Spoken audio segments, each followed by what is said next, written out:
Olá a todos. Meu nome é Ângelo Maiolino, sou professor de hematologia da Universidade Federal do Rio de Janeiro e coordenador de hematologia do Américas Oncologia no Rio de Janeiro. Aqui em nome da BHH, e nós gostaríamos de agradecer muito a Sanofi, estamos aqui com a doutora Vânia Hungria e vamos falar aqui de um tema, né, Vânia? Muito interessante, que é, na verdade, a avaliação dos estudos de vida real, a importância da análise de dados de vida real frente aos estudos clínicos no cenário de mieloma múltiplo, né? A gente sabe que estamos envolvidos em muitos estudos clínicos, a Vânia, particularmente aqui no Brasil, à frente de vários estudos clínicos em mieloma múltiplo, e a gente tem que ter uma compreensão mais acurada dessa questão de como transpor, né, os dados da vida real para os dados dos estudos clínicos para a vida real. Então, essa aula que a Vânia vai dar, eu acho que é de grande importância para todos que estão assistindo. Bom, a Vânia dispensa, obviamente, apresentações, mas por uma formalidade, ela é professora de hematologia da Faculdade de Ciências Médicas da Santa Casa, cofundadora e diretora técnica e presidente do IMF da América Latina, membro do Myeloma Working Group, cofundadora e presidente do GEBRAN, do Grupo Brasileiro de Mieloma, e é membro do Comitê de Mieloma Múltiplo e Pesquisa Clínica da ABHH.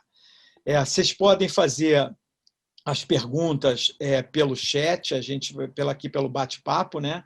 E a gente vai ter também uma parte interativa que a gente convida todos a participarem. Tá bom? Vânia, é com você. O palco é seu. Obrigada. Boa noite a todos. Muito obrigado. Quero agradecer a Sanofi pelo convite, a BHH, meu amigo Erundi Maiolino. E vamos lá, então, falar muito sobre a vida real. Antes de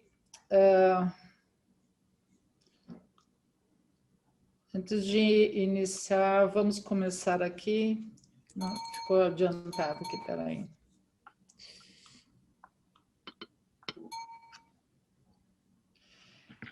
Bom, é um prazer imenso, Erundi, estar aqui esta noite com você para discutir o mundo real e o mundo virtual. Não. É o mundo real com o mundo dos estudos clínicos, porque hoje a gente faz até confusão na vida real. Então, vamos lá. Então, vamos falar sobre a importância da análise de dados de vida real frente aos estudos clínicos no cenário de mieloma múltiplo.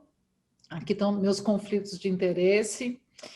E eu acho que cabe algumas perguntas aqui para a gente entender um pouco do que vocês pensam. Por exemplo, que resultado que você almeja para o tratamento de primeira linha para o seu paciente com mieloma múltiplo? Melhor sobrevida livre de progressão, sobrevida global, o que você avalia nos estudos, o hazard ratio, a doença residual mínima ou o tempo para o próximo tratamento? Então, vocês agora na tela encontrarão do lado direito um lugar para vocês votarem. Por favor, votem. Enquanto vocês votam, Erundi, vamos cantar. Não se vá. Eu já não posso suportar esta minha vida de amargura. Não se vá. Estou partindo porque sei que você já não mais me ama. Não se vá. Aí, então, dentro da nossa votação aqui, estou esperando aqui o resultado para mim, mas entendi que a maioria votou, então, sobrevida livre de progressão. Aqui. Então, 50% votou em sobrevida livre de progressão, 50% votou em sobrevida global, ninguém votou no hazard ratio, ninguém votou na doença residual mínima, ninguém votou no tempo para o próximo tratamento. Muito bom. Então, vamos a outra pergunta.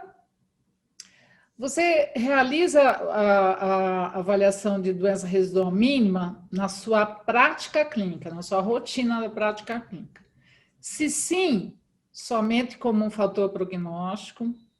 Se sim, para você mudar o tratamento do paciente, ou você não realiza avaliação de doença residual mínima na prática clínica. Então, novamente, olhem lá à sua direita que vocês podem responder, então.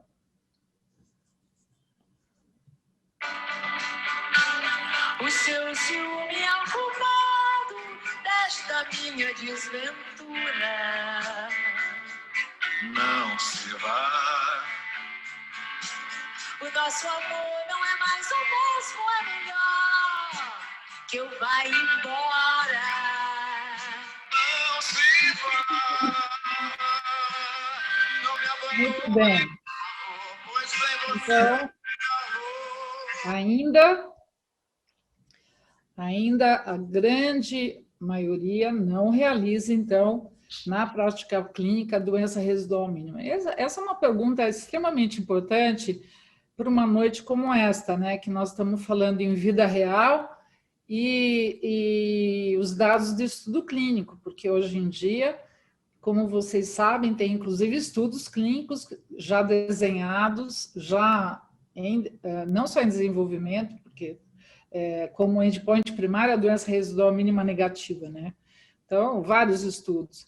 Então, 60% respondeu que não, e 40% que sim, pensando em mudar o tratamento. Eu fico até surpresa. Fiquei surpresa com esse dado daqui, queria até que o Erondi também comentasse, porque acho que sim, a gente ainda não tem usado rotineiramente a avaliação de doença residual mínima negativa, mas a maioria das pessoas que tem feito mais como fator prognóstico, porque ainda não é bem claro que mudança de tratamento que você poderia, que você realmente poderia indicar nos pacientes. Por exemplo, se o paciente tiver um DRM negativo e fica positivo, eu tenho que mudar mesmo o tratamento? Ou vice-versa. Quer comentar? Fiquei surpresa, onde 40% falou que realiza, pensando na mudança de tratamento. Eu acho, viu, Jane, que essa questão toda, as pessoas estão um pouco, à medida que se vai ressaltando a importância da doença residual mínima, nas aulas, nas apresentações, no ESH, e dentro dos ensaios clínicos, eu acho que está começando a gerar uma certa ansiedade nas pessoas em começarem a utilizar essa ferramenta para mudança de tratamento. Mas a gente insiste um pouco. Tão pouco fora do Brasil, isso está completamente validado, né? Então, eu acho que tem que ter aí, eu acho que a gente deve aguardar realmente os desfechos finais desses estudos clínicos que usaram essa ferramenta como monitorização dos pacientes, né, como desfecho, para poder começar a utilizar e validar o método no Brasil também. Eu acho que isso aí tem que ter, né? Essa cautela é importante. Eu acho que a validação, né, do dado e também qual direcionamento, né, para isso. Mas muito interessante. Vamos à próxima pergunta. Nos pacientes recaídos, você trata seu paciente com progressão biológica na sua prática clínica, sim ou não?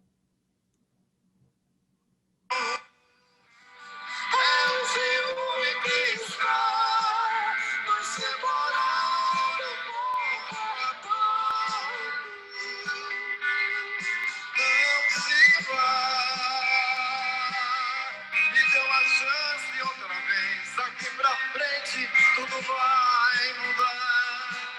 Me dê a mão com muito amor e nova vida vamos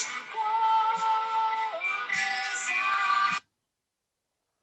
Olha, aqui esse dado também fica interessante. Sim, 80% trata e 20% não trata.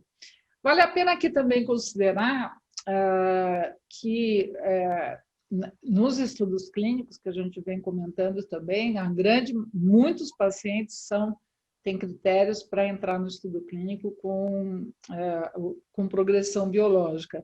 É um critério muito utilizado nos estudos clínicos, sim, a progressão biológica. Acho que com relação à progressão biológica, a gente colocou essa pergunta aqui como de forma geral, mas a gente sabe que a progressão, na verdade, biológica do paciente que tem uma progressão muito indolente é um paciente que, eventualmente, pode aguardar o tratamento. Agora, claro que uma progressão biológica num paciente de alto risco, que teve uma resposta subótima no tratamento, que abriu o diagnóstico muito agressivamente, é um paciente que a gente não deve esperar mesmo, né? Quer comentar, Erundi? Essa é uma outra questão fundamental, né? Na verdade, a gente precisa, na progressão biológica, ter o critério correto para iniciar o tratamento. Não é toda, assim, claro que uma progressão biológica num paciente de alto risco, uma progressão biológica. Teve uma resposta subótima, né? Resposta subótima. Eu acho que a gente deve estar atento na cinética dessa progressão biológica, se a proteína monoclonal está consistentemente aumentando de uma forma que tem aqueles critérios do working group, está duplicando nos períodos de 2 meses, enfim. Eu sigo muito isso. Eu tenho muito cuidado de, no primeiro sinal de que a proteína monoclonal subiu, e eu já sair tratando. Eu acho que a gente precisa olhar bem. A gente tem paciente que acaba se estabilizando nessa situação com pico monoclonal, voltando a quase uma situação de GMSI, né? E eu acho que aí não precisa indicar tratamento, né? E qual é o seu principal foco em escolher o tratamento para o recaído? Os dados do estudo clínico, as evidências de vida real, a escolha do paciente ou fragilidade e comorbidade dos pacientes? Vamos responder.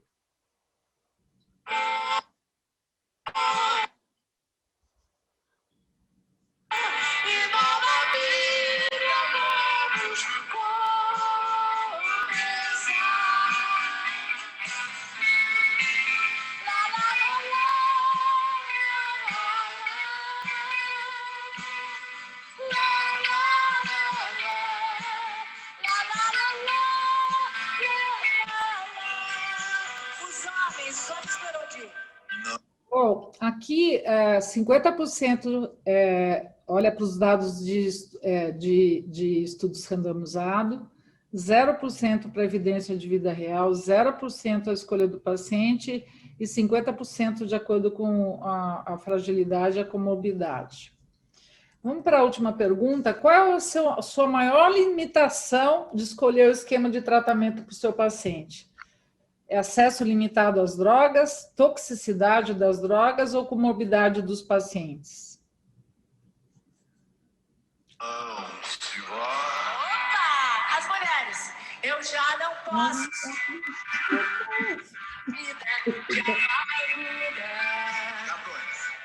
Não. Estou batido por. Você já não mais me ama. Os gatões. Não. É fácil. Opa, aqui.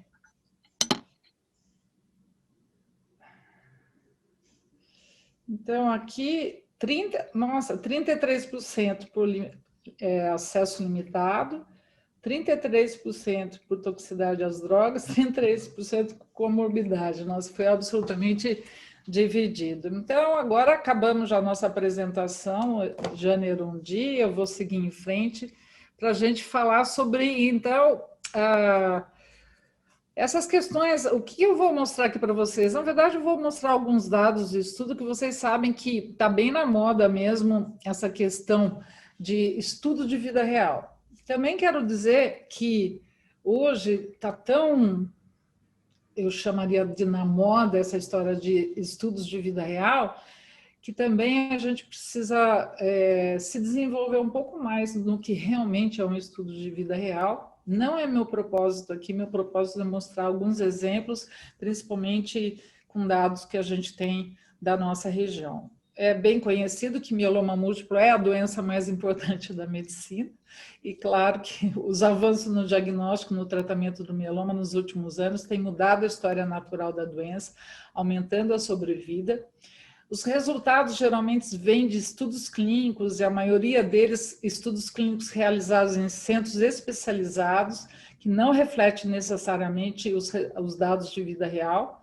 Então, os resultados e experiências da prática clínica geral são essenciais para que os clínicos melhorem o entendimento, para que os pacientes melhorem o entendimento e a expectativa dessas terapias. Entretanto, o acesso e a disponibilidade e a tecnologia moderna e novos tratamentos é um grande desafio, especialmente em centros em desenvolvimento. Há um grande contraste, então, com relação aos estudos clínicos entre vida real e a vida ideal.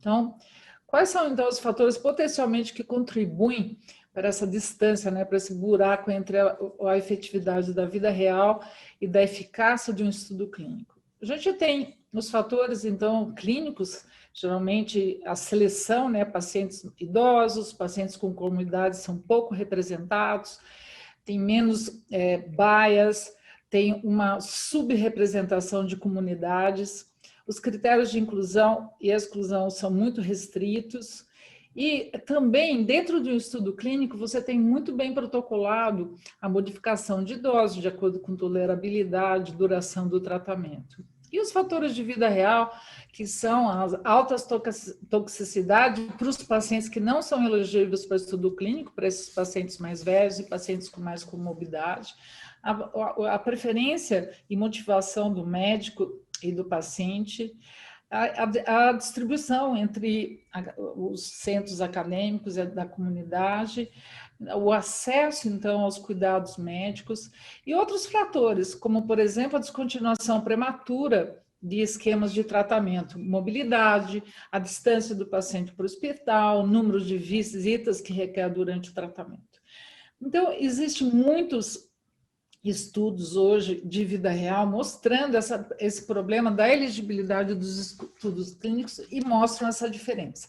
Esses 3 primeiros estudos aqui são estudos observacionais prospectivo e vocês vejam que eles têm menos que 50% de pacientes que são inelegíveis para os estudos clínicos, essa avaliação prospectiva. Nessas comparações aqui, isso daqui é uma avaliação retrospectiva de um banco de dados americano, que, por exemplo, eles avaliaram o critério de elegibilidade desse banco de dados de acordo com o estudo Pollux, foi de 53%.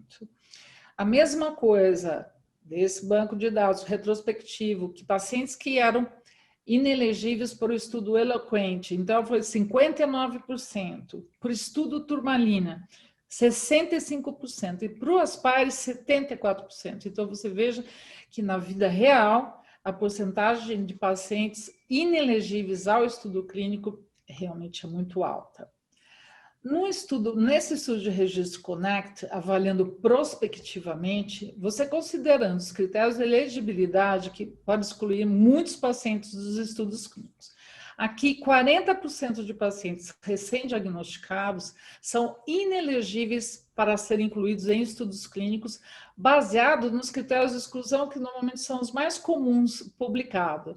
Então, vejam que aqui a avaliação prospectiva na taxa de sobrevida global aos 3 anos foi de 63% para os pacientes não elegíveis e de 70% para os pacientes elegíveis. Então, vejam aqui nessa curva a diferença da sobrevida dos pacientes, então, aos 3 anos, de um paciente com critério para elegibilidade e não no registro. Aqui nós temos, então, esses estudos aqui clínicos randomizados e que eles avaliaram os resultados de pacientes de vida real. Então, os autores compararam os dados, então, de estudos clínicos bastante conhecidos, que eu vou mostrar para vocês, no setting de paciente recaído. Isso é uma publicação do Ajachari desse ano. Então, vejam, dentro também de um banco de dados, eles avaliaram os pacientes que eram recaídos e foram comparar com o braço controle dos estudos com RD e dos estudos com controle de VD. Então, 3.304 pacientes. Vejam aqui no braço, então, do controle, do braço de controle com RD, 1.121, com os critérios que tinham para essa avaliação, 788 pacientes.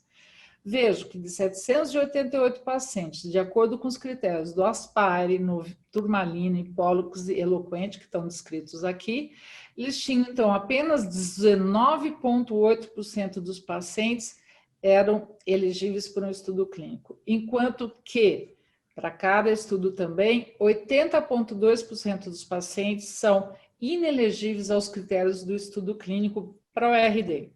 Aqui ao lado, para os pacientes, então, do braço controle de bortezomib dexa desses estudos, foram avaliados 447 e vejo que elegível aqui no Endeavor Castor era 47% e não elegível 53%. E vejam que, avaliando então aqui a estratificação de paciente elegível e não elegível ao RD, vejam que a sobrevida global aos 3 anos foi para os elegíveis 74,7%, para o inelegível 63,5%, e aqui também para os pacientes com bortezomib também a diferença de 61%, 46,2%, mostrando então a diferença da questão da elegibilidade para os estudos. Este estudo é o maior estudo que se conhece até o momento de vida real e é um estudo global, prospectivo, não intervencional, de vida real de pacientes com mieloma múltiplo. Então, nesse estudo, praticamente 4.200 pacientes estavam programados para ser incluído, recém-diagnosticado e recaídos, e é um estudo de vida real, com 15 países participando, na América do Norte, Central, América do Sul, Europa e Ásia, e aqui na América do Sul, o Brasil está participando, e tem vários centros do Brasil participando desse estudo. A ideia desse estudo é para mostrar o objetivo, é descrever o tratamento, a contemporaneidade do tratamento, padrão de vida real, características, apresentação clínica, escolha do tratamento, resultados com todos os seus endpoints, segurança e também uma avaliação de qualidade de vida.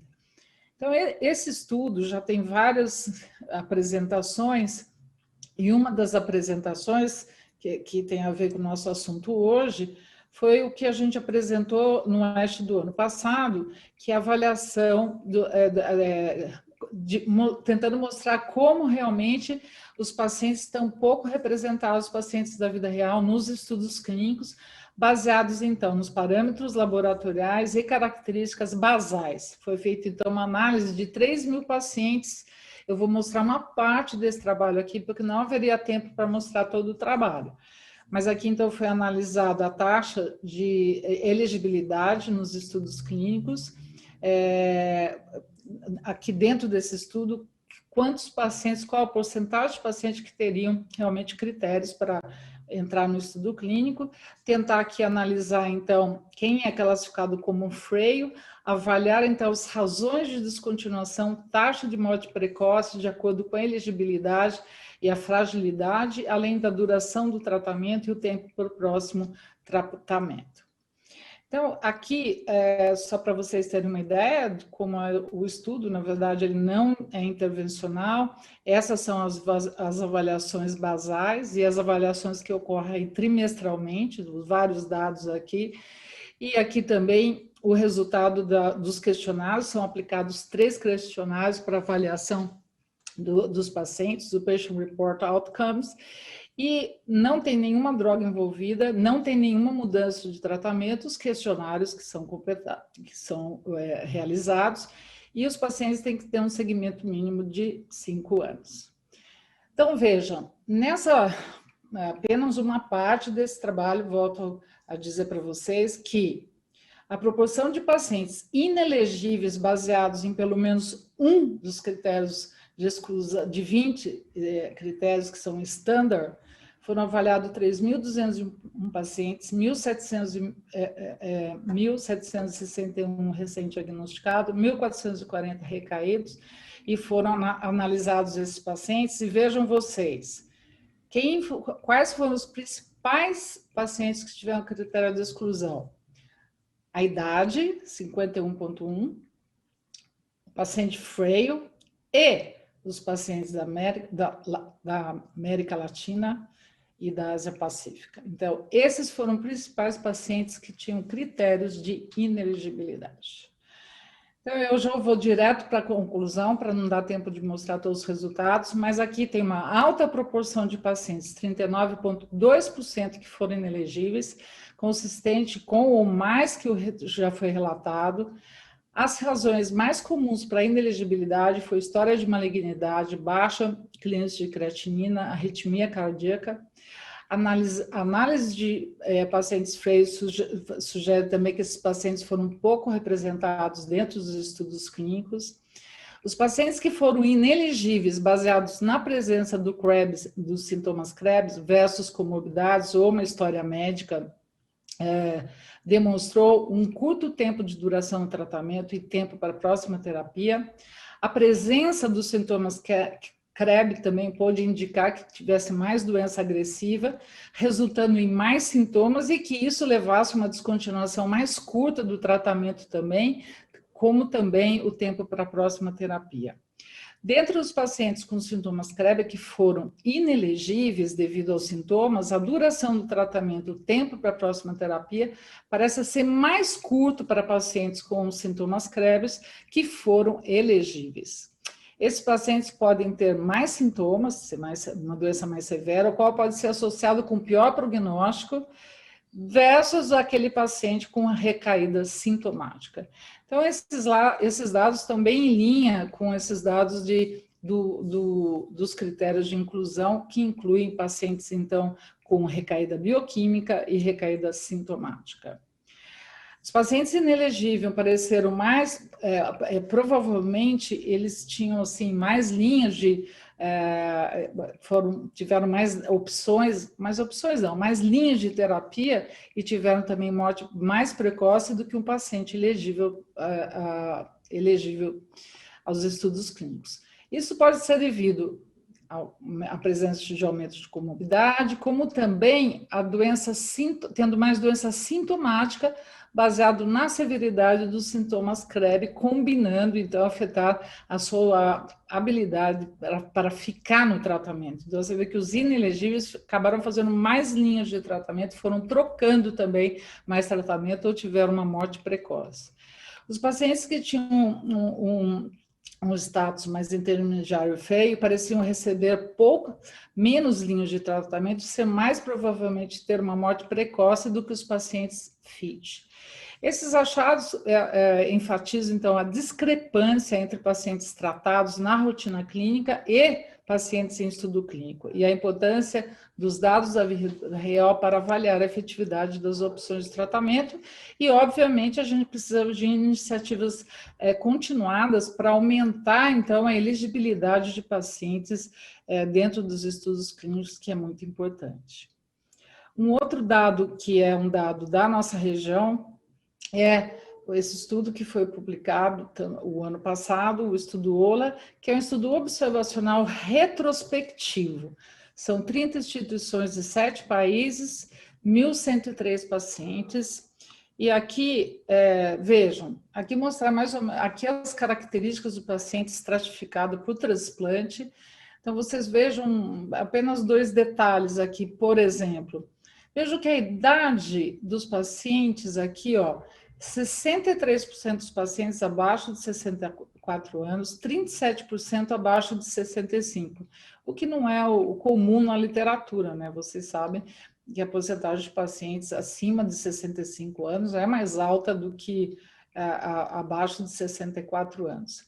E se a gente olha aqui, pensa, se você tem 63% abaixo de 64 anos, era de se esperar que você tivesse muito mais paciente que tivesse realizado o transplante. E não, são 729 pacientes que não transplantaram e 374 que transplantaram. Então, veja, 48,8% de pacientes abaixo de 64 anos não transplantaram. E aqui que transplantou abaixo foi 90%, a porcentagem de paciente transplantado é muito menor.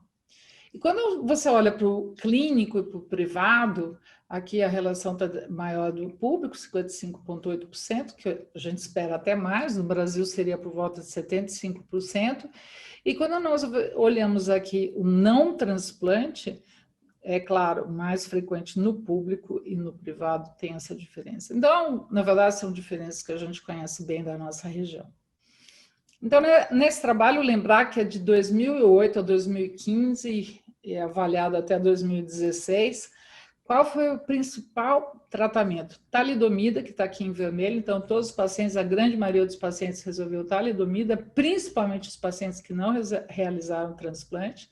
Os que realizaram transplante receberam um pouco mais de bortezomib, representado aqui em azul. Quando nós vamos para a segunda linha de tratamento, aumentou a quantidade de pacientes que usou bortezomib, para a terceira linha também. No entanto, a porcentagem de pacientes que usou as medicações que foram consideradas aqui novos agentes, que era lenalidomida e carfilzomib, vejo que em primeira linha poucos usaram, e mesmo quando passamos para as outras linhas, a porcentagem de pacientes foi menor que usou essas novas drogas. Quando nós olhamos através do tempo, 2008, 10, 12 a 13, 14, 15, nós vemos que os pacientes que receberam talidomida foram diminuindo, na verdade, com o tempo, aumentou a quantidade de bortezomib, mas ainda longe do que a gente imagina que deveria ser. E aqui a gente está considerando todos os pacientes, e quando a gente olha para o não transplante, ainda uma grande porcentagem de pacientes com talidomida, menos bortezomib. E aqui, quando olhamos para o transplante, aqui sim houve uma grande diferença quando você compara 2008, 9, 10, 11, e aqui 12, 13, 14, 15, a gente vê que aumentou. No entanto, a porcentagem de pacientes aqui com novas drogas foi muito baixa. A sobrevida livre de progressão, a gente vê que foi para os pacientes não elegíveis ao transplante aqui, que receberam quimioterapia, foi 9,4, baseado em talidomida 17,7, bortezomib 14,7, muito longe do que a gente gostaria que fosse. E para os pacientes transplantados, o que responderam melhor foram pacientes que foram expostos ao bortezomib com 48,5 de sobrevida livre de progressão. Então, esse estudo multicêntrico aqui da América Latina, de pacientes diagnosticados de 2008 e 2015, mostrou que a primeira linha mais comum é baseada em talidomida. O tratamento com talidomida foi declinando no período, particularmente para os pacientes que receberam transplante e pacientes de clínica privada. O uso de bortezomib tem sido maior nos últimos anos. Em clínicas privadas, foi caracterizado por taxas altas de transplante e bortezomib. O bortezomib foi geralmente associado com melhor sobrevida livre de progressão, particularmente na primeira linha, em combinação com transplante. Muitos poucos pacientes receberam novos agentes, tais como lenalidomida ou carfilzomib em primeira linha e segunda linha. Então, o aumento do uso dos agentes novos no decorrer do tempo foi maior nas clínicas privadas que no sistema público. O acesso também variou muito de país para país. Na verdade, naquele momento, o Brasil, na verdade, naquela avaliação, como o Brasil, na verdade, foi apresentado muito mais para o serviço público do que privado, quando a gente olha algumas avaliações em uma subanálise, a gente vê que o Brasil foi pior que outros países nessa avaliação. As diferenças do padrão de tratamento por país e tipo clínico, privado e público, e sobrevida e progressão pior, sobrevida global dentro dos países, entre os pacientes com mieloma múltiplo recaído, realmente indica que há áreas, e muitas áreas, de necessidades terapêuticas não atendidas na América Latina.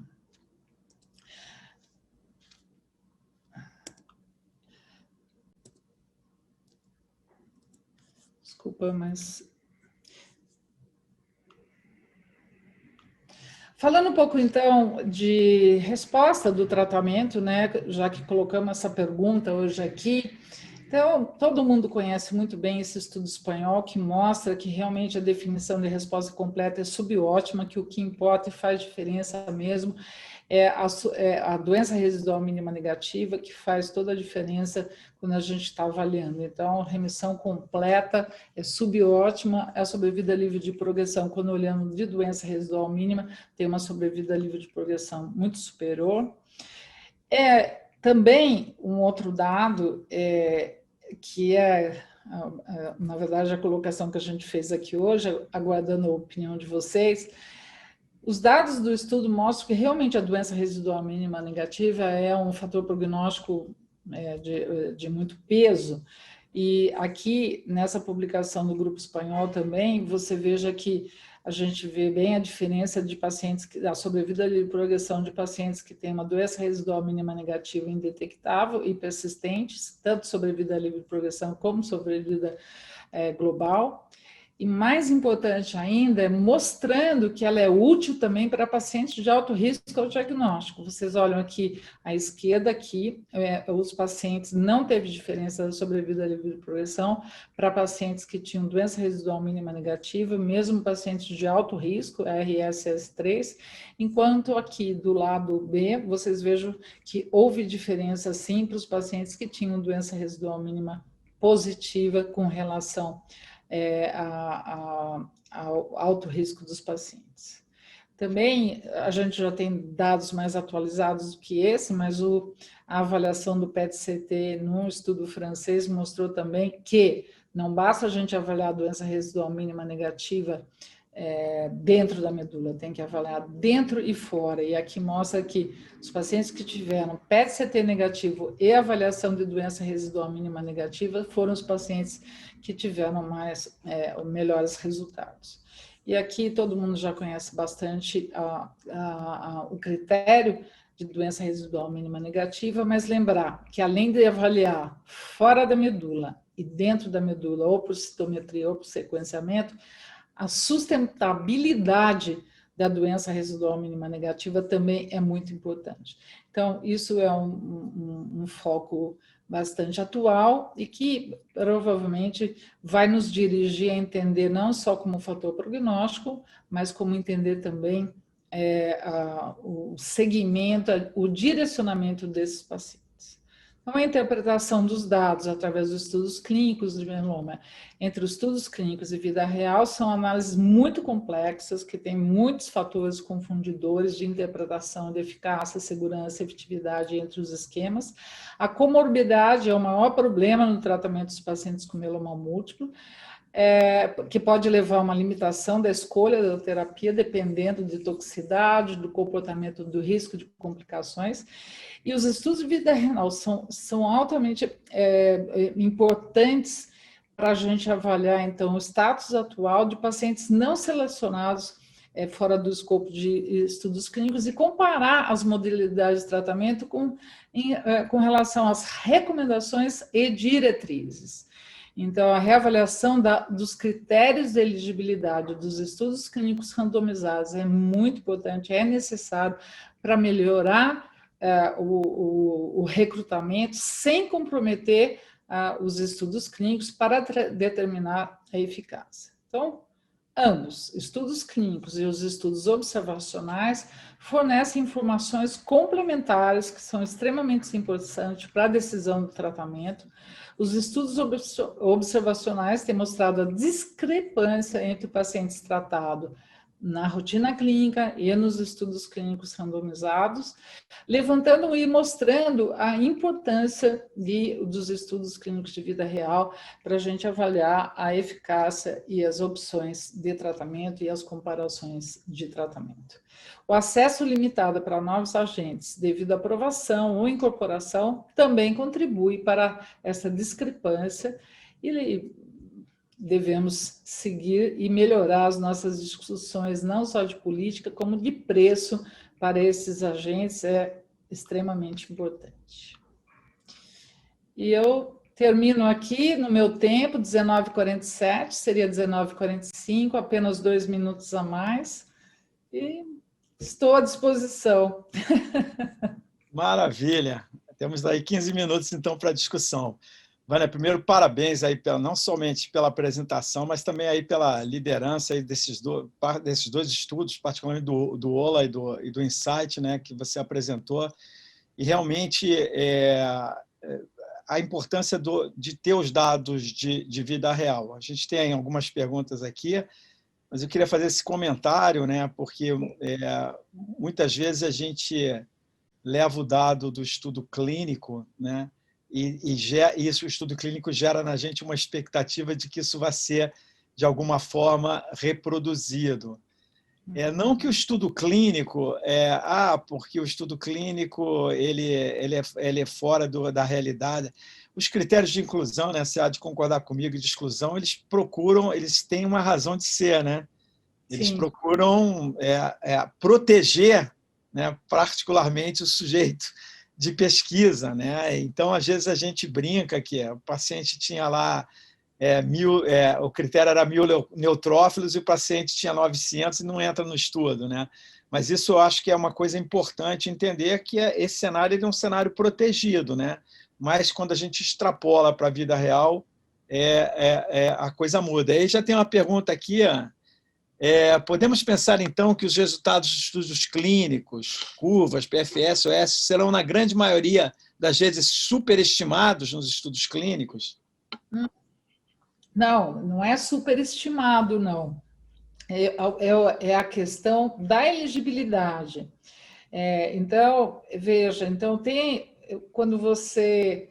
por isso que eu acho legal esses estudos mesmo que comparam, esses estudos de registro que comparam naquele registro quantos pacientes seriam elegíveis, quantos seriam elegíveis, comparam, eu acho esse dado muito real mesmo, porque você está falando da comunidade de mieloma, né? Então, a gente está falando da comunidade de mieloma. Então, não é que é superestimado, não. É que o critério é rígido, né? Então, o critério foi rígido. E é como você falou. Às vezes, a gente cai no erro de achar que o critério é rígido demais, mas tem a questão da proteção também, entendeu? Então, é muito complicado isso. E também, a gente tem muitos estudos clínicos que... veja, a gente trabalha com uma doença, a mais importante, né, que vocês sabem, mas a gente trabalha com uma doença que ela recebe aprovações de drogas muito rápidas. Então, e isso é complicado também, porque lógico, você precisa de muita segurança para tratar do paciente. Então, mas a resposta aqui não é superestimado, não.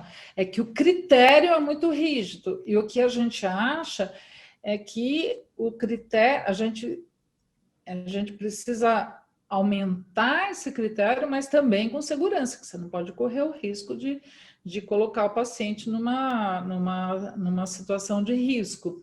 Então, é por isso, mas não é superestimado, não. A ideia para mostrar a vida real é para mostrar como a gente precisa também, talvez, eu não diria melhorar o critério, mas aumentar o critério, estabelecer outros critérios, como, por exemplo, fica muito difícil para um estudo controlado você, por exemplo, aceitar um clearance de creatinina. É muito difícil você avaliar um estudo que você aceita um paciente... misture lá um paciente com clearance de creatinina abaixo de 20, entendeu? É muito difícil você... porque depois, como é que você vai avaliar isso, né? Só estou dando um exemplo, porque é uma situação que a gente vive em mieloma, né? O paciente que tem comprometimento renal, fica muito difícil você, dentro de um estudo clínico, você... colocar pacientes com insuficiência renal. Então, eu acho que você tem que fazer um desenho de um estudo clínico voltado para isso, né? Enfim, mas eu acho que não é superestimado, né? É uma questão de a gente aceitar, e é o que você falou. Tem lá estudo clínico, plaquetas, 75 mil, ainda que isso melhorou, né? Porque antes era 100 mil, né, plaquetas. Ai, que desespero ficar querendo contar as plaquetas do paciente para o paciente entrar no estudo clínico. Mas você veja que se a gente comparar com anos atrás e agora, a gente já vê que alguma, em termos de citopenia, você vê que a barra diminuiu, né? Acho que a gente tem alguns exemplos assim. Mas toxicidade hepática, toxicidade renal, para drogas que a gente nem conhece tão bem ainda, eu acho que fica difícil mexer no critério, né? Não tem dúvida. Eu acho que também alguns estudos, muitos são estudos pivotais de registro do medicamento, né? E, por vezes, você tem que fazer estudos que vão envolver uma determinada população. Por exemplo, hoje a gente sabe que a população, os pacientes mais idosos, frail, talvez mereçam assim, um estudo direcionado para essa população, né? Então, eu acho que tem esse aspecto também, né? Eu acho que quando você olha aqueles dados ali do Insight, aquele dado me impressiona muito, porque você veja, você olha para aquilo, a quantidade de paciente que é inelegível. Agora, me preocupa muito, porque os idosos, por conta de arritmia, que é o mais frequente, baixo clínico de creatinina, é bem claro ali, que bateu com o que a gente acha mesmo, né? Agora, me assusta que a nossa região seja tão importante do ponto de vista de inelegibilidade. Aí vem a questão, só pode ser uma coisa, só pode ser doença muito avançada, mas, por outro lado, por que uma doença avançada entra num critério de inelegibilidade, né? Então, isso é muito difícil, mas aquele dado ali, nós ficamos na América Latina e Ásia-Pacífico, assim, como os que têm menos elegibilidade, né? Isso é bom a gente olhar para dentro, né? Tem uma outra pergunta aqui que eu acho também muito importante, né? Isso tem sido alvo de discussões, né? Porque, principalmente nos Estados Unidos, a população afro-americana, a gente sabe estatisticamente, é mais acometida de mieloma, né? Em proporção à população branca, né? E por que, tanto nos registros, né, quanto nos estudos clínicos, essa população talvez esteja subrepresentada, né?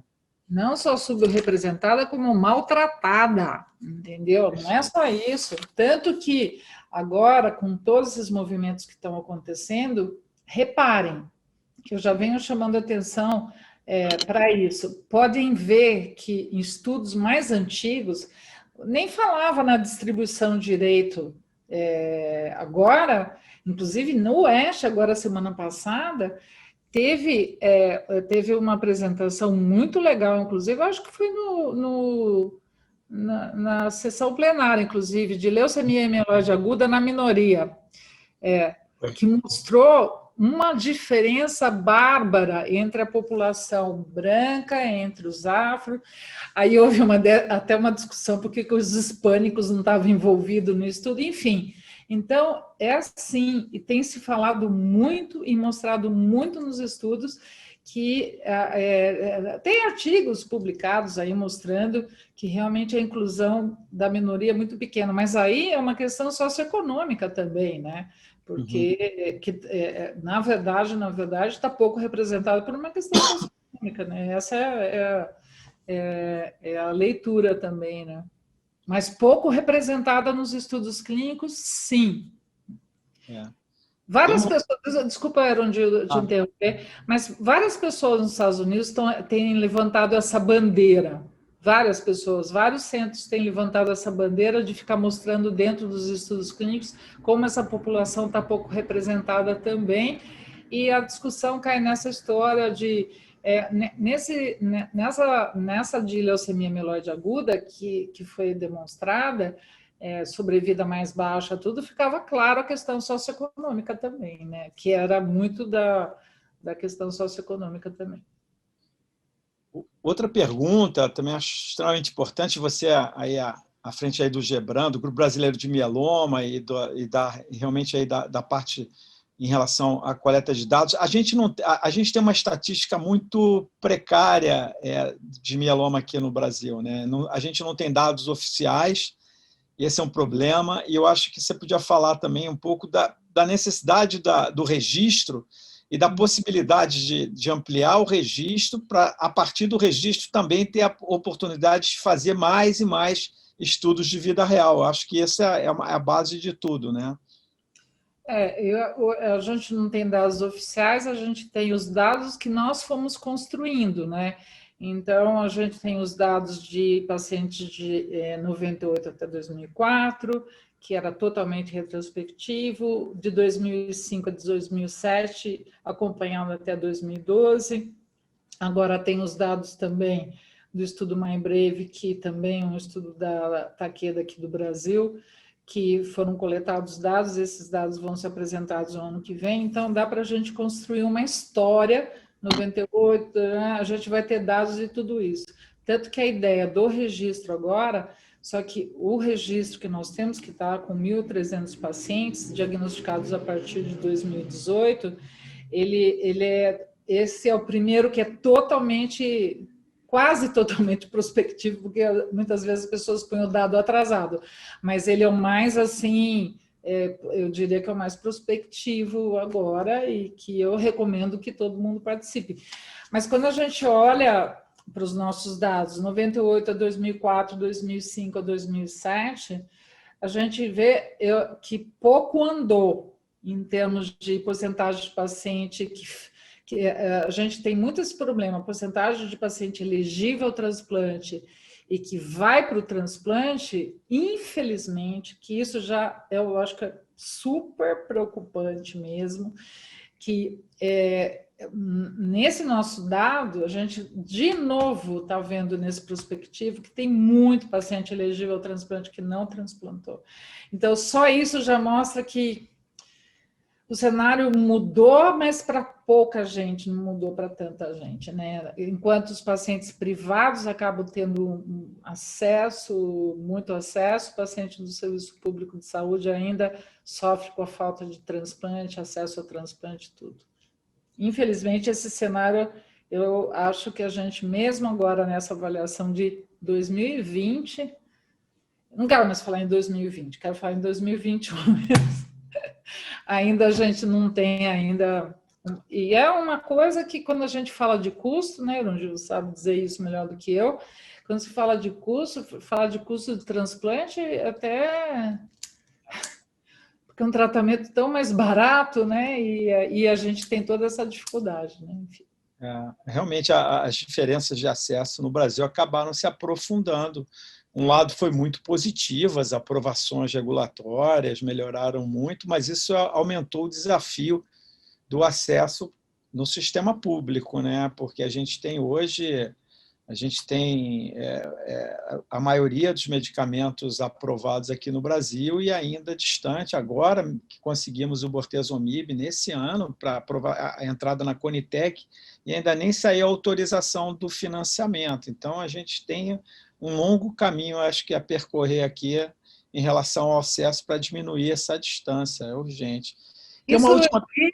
Isso porque nós estamos falando de tratamento, né? Fora falar dos exames, de acesso aos exames, que muitos hospitais públicos não têm acesso nem mesmo a eletroforese de proteína, né? Então... Só tem uma última pergunta, acho que já deu 8 horas, mas acho que ainda dá tempo dessa. Em relação à parte já da resposta clínica do DRM, para não deixar escapar aqui, voltando à questão de, na prática clínica, apenas a recaída bioquímica, quer dizer, qualquer recaída bioquímica, a acessão da proteína monoclonal acima de 500, enfim, aqueles critérios do working group, se realmente autoriza, na tua concepção, autoriza uma mudança de tratamento. E como é que você acha que o DRM vai se encaixar nesse cenário aí? Não, eu acho que estamos falando de duas coisas diferentes, né? Porque uma coisa é a recaída bioquímica, outra coisa é a questão do DRM, porque quando a gente fala de DRM, para eu definir DRM negativo, eu estou falando de remissão completa, né? Então, esse cenário da doença residual mínima negativa, é importante ficar isso, porque, inclusive, o critério para a definição de doença residual mínima negativa requer a remissão completa. Então, são coisas diferentes. Um paciente que está progredindo biológica, na recaída bioquímica ou biológica, como queira, esse paciente já não está mais em remissão completa, esse paciente é recaído, é diferente, né? Então, quando a gente fala da doença residual mínima negativa, a gente está falando numa profundidade de resposta, uma resposta mais profunda do que a remissão completa, que isso tem impacto na sobrevida livre progressão, impacto na sobrevida global, é isso que a gente está falando. Então, é um fator prognóstico potente. Agora, o que fazer, por exemplo, com um paciente que tem que terminou o tratamento, você fez uma escolha de tratamento aí, a melhor que você quis aí, e termina o tratamento todinho, a DRM é positiva, tá? Até a remissão completa é DRM positiva. O que eu faço? Eu aprofundo a resposta ou eu faço uma mudança de terapêutica? Isso é isso que a gente ainda está, né? Eu tenho cá comigo que o paciente que tem um alto risco, quer seja citogenético ou qualquer alto risco, esse paciente é o paciente que mais eu vou querer que entre em DRM negativa, porque está claro que isso supera o mau prognóstico. Então, talvez o primeiro paciente que a gente considere fazer alguma mudança terapêutica seja um paciente que tem uma DRM negativa, que não sustenta, fica positiva. Talvez esse paciente seja o primeiro que a gente pense em realmente fazer um approach diferente para tentar sustentar a DRM negativa, sabendo desses fatores prognósticos. Mas se você tem um paciente que tem aquele comportamento da doença super indolente, que teve uma resposta completa, DRM negativo, depois ficou positivo, mas tem um perfil de uma doença muito indolente, você tem que pensar muito no tamanho do problema que você vai trazer também para o paciente, em termos de toxicidade. Então, acho que a gente tem bastante coisa ainda para aprender nessa área. Para o paciente com alto risco, eu não tenho a menor dúvida que esse é o paciente que a gente tem que mais batalhar para ele realmente ficar com a DRM negativa. Não sei se o Herondi concorda, e se você quer cantar mais uma música, Herondi. Nem vou cantar, porque é perfeito esse conceito. O que a gente tem hoje, realmente, é que esse paciente de alto risco, se ele converte uma DRM negativa sustentada, a gente reverte o prognóstico dele. Ele não pode ir igual exatamente a um risco estándar, mas ele vai muito melhor do que um alto risco que converte para DRM positivo. Talvez nesses casos, realmente, como prognóstico, a gente sabe que isso acontece, né? Isso aí é perfeito. E recaída biclínica tem que ir na tranquilidade, eu acho assim. Eu não me precipito, até a gente já conversou muito sobre isso. Vê a cinética da proteína, não vai de uma vez, né? Sabe? No exame do Cotero você já muda a conduta, né? Pois é. Acho que a gente não pode esquecer, eu falando para os meus colegas jovens, que desde o tempo que a gente trata mieloma múltiplo, teve muita gente que voltou a MGUS e está em MGUS há 10 anos aí e não precisou mais de tratamento. Então, como eu digo, tem muitos mielomas dentro de um mieloma. Então, a gente precisa tomar cuidado também para não cair no erro de aumentar tanto a toxicidade do tratamento sem sair do lugar, né? Então, acho que isso é importante. É isso aí. Poderíamos passar a noite discutindo aqui a doença mais importante da medicina, mas, infelizmente, vamos encerrar por aqui, já são 8 horas, teremos algumas atividades ainda, né, de mieloma. Então, a gente tem, inclusive, uma atividade na quarta-feira do Grupo Brasileiro de Mieloma, mas, de qualquer forma, se eu não encontrar com quem está aqui, eu desejo um Feliz Natal, Feliz Ano Novo, e quem sabe a gente se encontre pessoalmente em breve. Maravilha. Olha, esse vídeo vai ser disponibilizado na próxima semana no site da BHH, na seção Educação. E, assim, agradecendo muito a Vânia, cantamos bastante também por aqui. E, em nome da BHH e da Sanofi, também agradecemos a todos aí, vocês pela participação. Se cuidem e tenham todos uma boa noite. Tchau, Jane. Máscara no Natal. Máscara no Natal, exatamente. Não é de aglomeração no Natal nem no Ano Novo. Exato. Um Feliz Natal e um Feliz Ano Novo para todos. Tchau, um abraço. Tchau, tchau. Tchau.